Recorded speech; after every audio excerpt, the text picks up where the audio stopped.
오늘 우리에게 주시는 말씀입니다. 신명기 11장 18절에서 32절까지의 말씀입니다. 신명기 11장 18절에서 32절까지의 말씀을 한 절씩 교독하며 말씀을 보겠습니다. 그러므로 당신들은 내가 한 이 말을 마음에 간직하고 골수에 새겨두고 또 그것을 손에 메어 표로 삼고 이마에 붙여 기호로 삼으십시오. 당신들이 집에 앉아 있을 때나 길을 갈 때나 누워 있을 때나 일어나 있을 때나 언제든지 가르치십시오. 당신들의 집 문설주와 대문에도 써서 붙이십시오. 그러면 주님께서 당신들 조상에게 주겠다고 맹세하신 땅에서 당신들과 당신들 자손이 오래오래 살 것입니다. 당신들은 하늘과 땅이 없어질 때까지 길이길이 삶을 누릴 것입니다.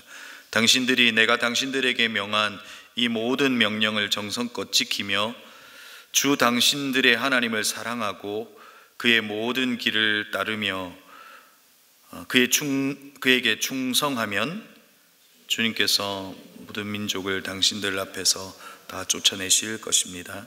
그리고 당신들은 당신들보다 강대한 나라들을 차지할 것입니다.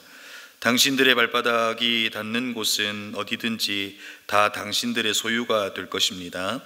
남쪽의 광야에서부터 북쪽 레바논 산간 지방까지, 동쪽의 큰 강 유프라테스 강으로부터 서쪽의 지중해에 이르기까지 모두 당신들의 영토가 될 것입니다.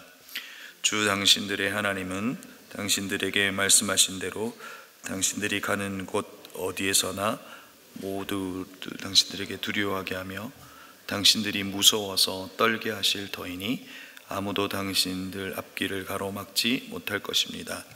보십시오, 내가 오늘 당신들 앞에 복과 저주를 내놓습니다.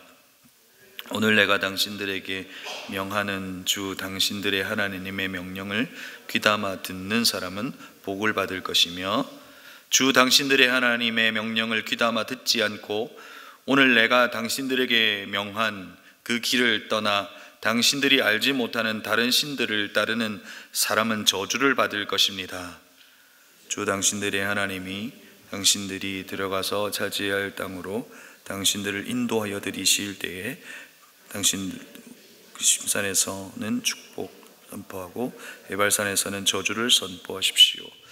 이 두 산은 요단강 서쪽에 있습니다. 모래상수리 나무 곁 길갈 맞은 쪽 요단 강에서 서쪽으로 얼마만큼 들어간 곳에 있고, 요단 계곡 아라바에 살던 가나안 사람의 영토에 속합니다. 당신들은 이제 요단강을 건너가서 주 당신들의 하나님이 당신들에게 주시는 땅을 차지하려고 합니다. 당신들이 그 땅을 차지하고 자리를 잡거든. 함께 읽겠습니다. 당신들은 오늘 내가 당신들에게 준 모든 규례와 법규를 성심껏 지키십시오. 아멘. 다시 한번 새벽은 아니죠, 아침을 깨우시고 오늘 이곳에 오신 여러분들 주님의 이름으로 환영합니다. 물론 깨우지 않고 밤을 새고 이곳에 온 분들도 분명히 있을 거라고 생각합니다. 여러분, 이 아침에 하나님의 말씀을 만나고 또 그 말씀이 나를 살게 하는 것을 경험하는 우리 모두가 좀 될 수 있기를 바랍니다. 어릴 적 그 할머니로부터 자주 들었던 잔소리가 있습니다. 그러니까 문턱에 서 있으면 문턱에서 뭐하라? 내려와라. 베개를 이렇게 세우면요, 베개 세우지 마라. 마당에 비질을 하면 비질은 어디서 어디로 해야 합니까? 비질은 안에서 밖으로 하면 가장 효율적인데 항상 비질은 밖에서 안으로 해라. 그 잔소리를 하셨어요. 그리고 나서 그 뒤에 붙는 말씀이 있는데 그게 뭐냐면 이렇게 하면 뭐 한다? 복 나간다.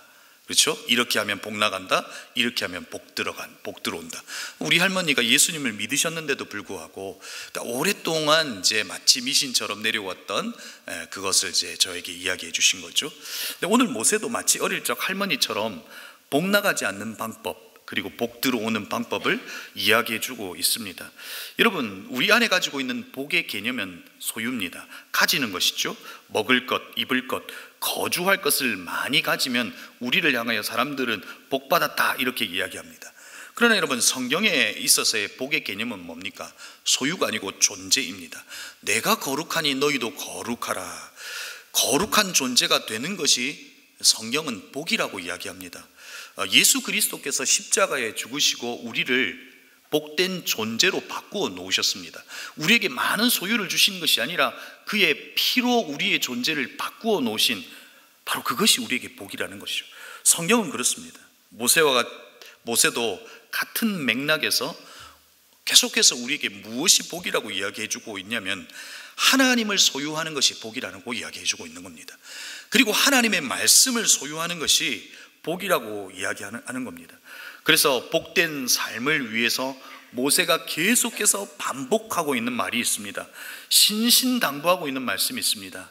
하나님의 역사를 기억해라. 하나님의 말씀을 기억하라. 하나님의 역사와 말씀을 기억하면 하나님도 우리를 기억하실 것이다. 하나님의 말씀을 지켜라. 하나님의 말씀을 지키면 하나님께서 우리를 지키실 것이다. 하나님의 말씀을 잊지 마라. 하나님의 말씀을 무시하지 마라. 계속해서 우리에게 신신당부하고 있는 겁니다. 그렇게 할 때 너의 존재는 복된 존재이고 너의 삶은 복된 삶일 것이다 라고 하는 것을 이야기해 주고 있는 거죠. 그러니까 오늘 말씀의 시작도 그렇습니다. 18절에 보면 뭐라고 이제 모세가 그들에게 이야기해 주고 있습니까? 그러므로 당신들은 내가 한 이 말을 간직하고 골수에 새겨두고 또 그것을 손에 메어 표로 삼고 이마에 붙여 기호로 삼으십시오.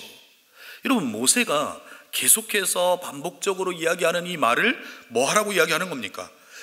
말을 간직하고, 이 정도는 괜찮아요. 근데 골수에는 어떻게 새깁니까? 그만큼 간직하라는 겁니다. 손에 메어 표를 삼아라. 그리고 이마에 붙여 기호로 삼아라. 여러분, 유대인의 전통에 테플린이라고 하는 것이 있습니다. 제가 이렇게 한번 찾아봤더니요, 이마에 뭐 이렇게 붙이고요, 팔에다가 발목에 7번 감아서 말씀을 기억하기 위해서 그 말씀을 감고 그렇게 하는 것더라고요. 실제 우리나라에도 그 도구를 팔더라고요. 38만 9천 원. 그것만 있으면 여러분 복된 삶을 살 수 있습니다. 근데 여러분, 그것이 주는 의미가 무엇입니까? 그만큼 말씀을 기억하라는 겁니다. 말씀을 소유하라는 겁니다. 그것이 복된 삶이라고 이야기해 주고 있는 거죠. 그런데 여러분, 오늘 모세는 왜 이렇게 반복적으로 잔소리처럼 이야기하고 있는 걸까요? 그가 40년 동안 경험한 것이 무엇입니까? 그는 40년 동안 경험한 것이 하나님의 말씀은 현실이 되더라는 겁니다. 하나님께서 약속으로 주신 말씀은 그의 삶에 현실이 되더라 하는 것을 분명하게 경험한 겁니다. 하나님의 약속은 신실하게 현실이 되더라는 거죠. 그것을 철저하게 경험한 모세가 이야기해 주고 있는 겁니다. 여러분, 모세가 그토록 가고 싶었던 가나안 땅에, 우리 신명기 3장에 보면 하나님 앞에 기도하잖아요. 하나님, 가나안 땅 정말 가고 싶어요. 좀 가게 해달라고 하나님 앞에 그렇게 기도했을 때 하나님은 이른 지하에 그 모세의 간구를 거절해 버립니다. 그렇죠? 너무나 야속한 하나님 아닙니까? 40년 동안 그렇게 고생했으면 적어도, 그래 모세야, 네가 그 가나안 땅은 거주하지 못하지만 잠깐만 갔다 와. 백성들 눈 피해서 잠깐만 갔다 와. 이렇게도 이야기해 주실 수 있는 거 아닙니까? 그런데 여러분, 하나님은 거절해 버리십니다.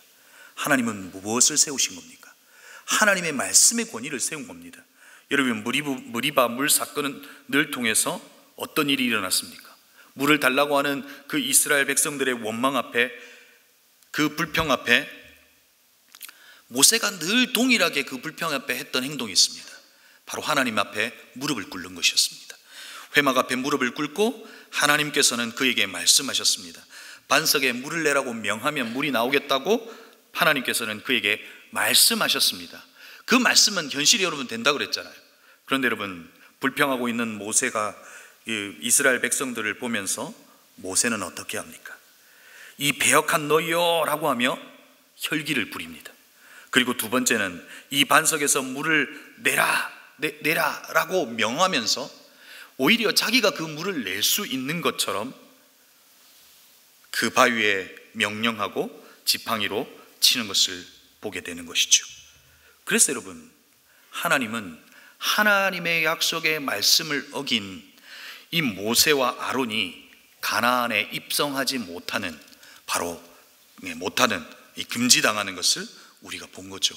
하나님은 뭘 세운 겁니까?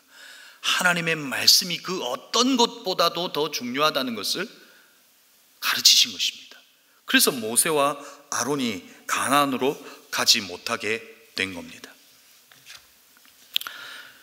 말씀이 현실이 된다는 것을 온몸으로 경험한 모세는 신명기를 통해서 3번의 설교를 통해서 계속해서 말합니다. 기억해라, 가르쳐라, 지켜라. 그리고 여러분, 오늘 본문은 더 나아가서 29절에 보면 이제 선포하라 라고 이야기합니다. 29절을 보면 주 당신들의 하나님이 당신들이 들어가서 차지할 땅으로 당신들을 인도하여 들이실 때에 당신들은 그리심산에서는 축복을 선포하고 에발산에서는 저주를 선포하십시오. 여러분, 에발산과 그리심산이 등장합니다. 이 세겜이라고 하는 땅을 중심으로 두고 북쪽은 에발산이고 이 아래쪽 남쪽은 그리심산입니다. 그러니까 이 산과 산을 마주 보면서 서로가 이 축복을 선포하고 저주를 이 선포하면서 그 말씀이 그 세겜 땅 전체에 이렇게 퍼져 나가는 겁니다. 그렇게 하라고 이야기하고 있는 거죠. 여러분, 여호수아 8장에서 보면 여호수아가 훗날 이 말씀을 그대로 지키는 것을 보게 됩니다. 6지파씩 양쪽에 나뉘어서 한쪽은 축복의 메시지를, 한쪽은 저주의 메시지를 계속해서 선포하게 되는 거죠. 그러면서 온 백성이 그 말씀을 듣게 됩니다. 그 말씀이 그 이스라엘 백성들에게 중심이 될 수 있도록 오늘 하나님은 모세를 통하여 선포하라 라고 이야기하고 있는 겁니다. 자, 그런데 여러분, 이처럼 하나님의 말씀은 분명히 현실이 되고 그 말씀이 그들에게 중심이 되어야 되고, 오늘 이 새벽에 나와 있는 우리 성도님들, 우리 청년들도 나와 있는데 이 청년들의 중심에도 말씀이 되어야 된다는 겁니다. 그 말씀이 살게 하고 그 말씀대로 된다는 것을 경험하기를 원한다는 겁니다. 자, 그런데 오늘 설교에서 좀 시선을 조금 벗어나서 좀 다른 곳을 한번 봤으면 좋겠다 하는 생각이 제가 들었습니다. 오늘 이 말씀을 묵상하고 있는데 이 말씀을 듣고 있는 대중들의 구성은 어떻게 될까 하는 생각이 들었습니다. 오늘 이 말씀은 누가 듣고 있는가 하는 것입니다. 그리고 오늘 이 말씀은 누구에게 적용될까 하는 생각이 들었습니다. 여러분, 오늘 이 말씀을 듣고 있는 이들이 누군지를 어떻게 알 수 있을까요? 출애굽기로 다시금 돌아가서 출애굽기 12장에 보면 이들이 출애굽할 당시에 어떤 이들이 그 애굽에서 나왔는지를 볼 수 있습니다.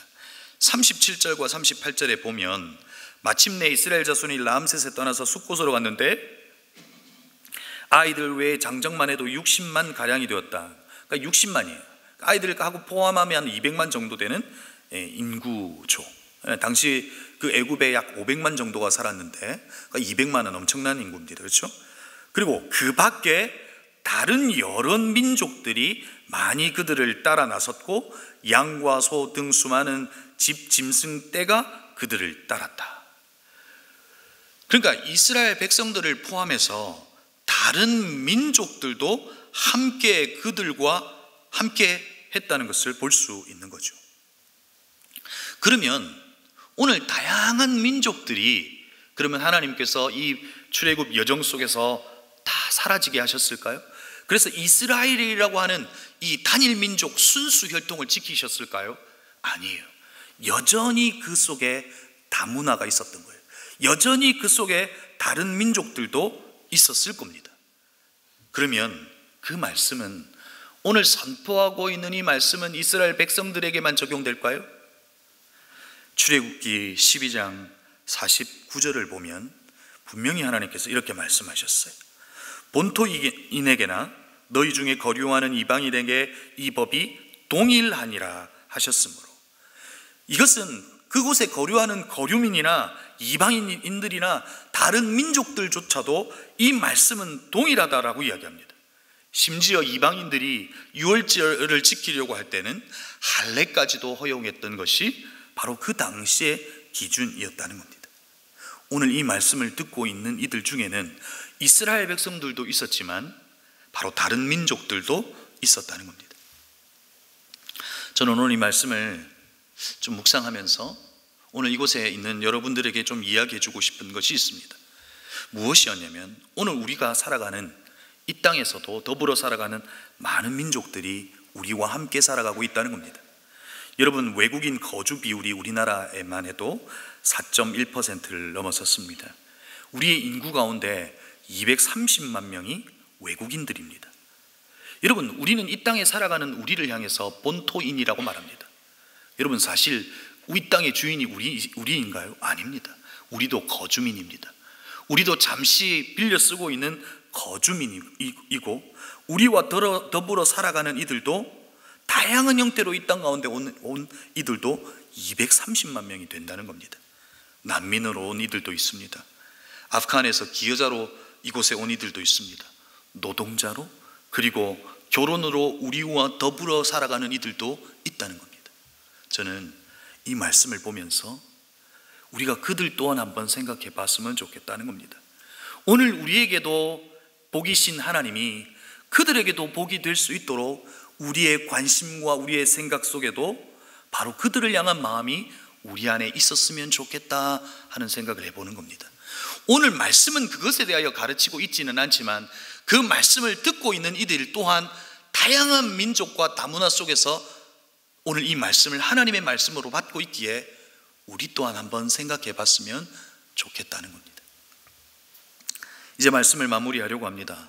여러분, 오늘 본문의 말씀의 결론은 32절에서 결론과 같은 말씀을 이야기하고 있습니다.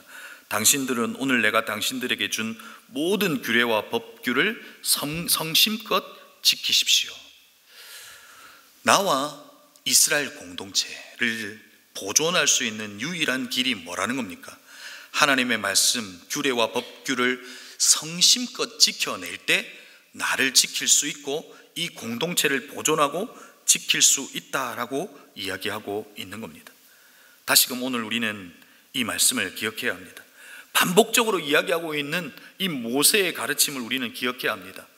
하나님의 역사를 기억하고 하나님의 말씀을 지킬 때 하나님은 우리를 지키실 겁니다. 또한 오늘 이 말씀을 받고 있는 이들이 이 가나안 땅으로 들어가서 가장 먼저 경험한 것이 무엇입니까? 하나님께서 약속하신 말씀대로 영토가 확장이 되고 그리고 대적들이 떠나고 이런 수많은 복들이 그냥 그저 주어진 겁니까? 여러분, 이스라엘 백성들이 가나안으로 처음 들어가서 했던 건 전쟁을 치르는 일이었습니다. 영토를 가지기 위해서 전쟁을 치렀다고요. 그런데 오늘 모세는 이스라엘 백성들에게 무기를 사용하는 법, 전쟁에서 이기는 법, 전략과 전술을 이야기해 주는 것이 아니라 하나님의 말씀이면 된다고 이야기하는 겁니다. 우리의 말씀도 동일합니다. 하나님의 말씀을 받고 우리가 살아내는 우리의 일상과 우리의 삶은 마치 전쟁터와 같습니다. 무엇으로 이길 수 있습니까? 여러분의 탁월함입니까? 아니면 누군가가 우리에게 알려준 전술입니까? 아니라는 겁니다. 하나님의 말씀이라는 겁니다. 하나님의 말씀을 붙들면 하나님께서 붙드신다는 겁니다. 하나님의 말씀을 붙들면 하나님께서 싸우신다는 겁니다. 하나님의 말씀을 붙들면 그 약속의 말씀이 우리에게 현실이 된다는 겁니다. 그 말씀이 저와 여러분의 중심이 될 수 있기를 바랍니다. 새벽에는 웬만하면 아멘을 강요하고 싶지는 않습니다. 한 번만 더 할게요. 저와 여러분의 삶의 중심에 하나님의 말씀이 있기를 소망합니다. 말씀으로 싸워내십시오. 말씀이 여러분의 삶에 현실이 되는 것을 경험하십시오. 그럴 때 우리는 하나님이 우리의 하나님이신 것, 하나님의 말씀이 진리라는 것을 우리의 입술로 고백할 겁니다. 하나님의 말씀은 한 사람의 말로 던져진 말이 아니라 하나님의 말씀은 현실이요, 그 말씀은 우리의 삶의 위력으로 경험하게 될 겁니다. 그 말씀이 저와 여러분의 삶의 중심이 되기를 다시 한번 주님의 이름으로 축복합니다. 기도하겠습니다. 말씀을 기억하며 기도하십시다. 모세는 잔소리처럼 우리에게 반복적으로 이야기해 줍니다. 말씀을 기억하랍니다. 지키랍니다. 가르치랍니다. 그리고 오늘 말씀 속에서는 선포하랍니다. 왜 그렇게 말하는 겁니까? 40년의 광야의 시간 속에서 온몸으로 깨달은 겁니다. 자기의 혈기로 힘으로 해보려고 했더니 안 되더라는 겁니다. 그러나 하나님의 말씀을 지켰더니 살더라는 겁니다. 하나님의 말씀대로 해봤더니 역사가 되더라는 겁니다. 하나님의 말씀대로 해봤더니 광야가 길이 되더라는 겁니다. 하나님의 말씀대로 해봤더니 사막에 물이 나더라는 겁니다. 하나님의 말씀대로 해봤더니 전쟁에서 승리하더라는 겁니다. 사랑하는 성도 여러분, 청년 여러분, 여러분은 무엇으로 전쟁을 치르고 있습니까? 여러분의 힘입니까? 여러분의 힘대로 한번 해보십시오. 그때 여러분은 여러분의 힘대로 한 그 끝자락에서 안 되는구나 깨달을 겁니다. 모세는 그걸 알았던 겁니다. 그런데 여러분, 말씀대로 해보시라고요. 그 말씀이 우리를 승리하게 할 거고요. 그 말씀이 전쟁을 치러줄 거고요. 그 말씀이 사막에서 물을 나게 할 거고요. 그 말씀에서 길이 없는 광야에서 길을 나게 할 겁니다. 하나님의 말씀이 우리의 삶의 중심이 되게 해달라고 우리 기도했으면 좋겠습니다. 두 번째로, 오늘 이 말씀을 받는 다양한 민족들이 있습니다. 우리는 나 중심의 시대 속에서 살아갑니다. 자아가 팽창한 시대 속에 살아가지만 하나님은 우리로 살기를 원하십니다. 이 땅에 있는 230만의 외국인들이 있습니다. 노동자들이 있습니다. 살기 외 온 이들에게도 그들에게도 하나님이 될 수 있게 하여 주시고, 우리가 그들의 친구가 되게 하여 주시고, 그들에게 복음이 되게 해달라고 우리 한번 기도했으면 좋겠고요. 세 번째로 기도할 것은 내일 주일 예배를 위하여 기도했으면 좋겠습니다.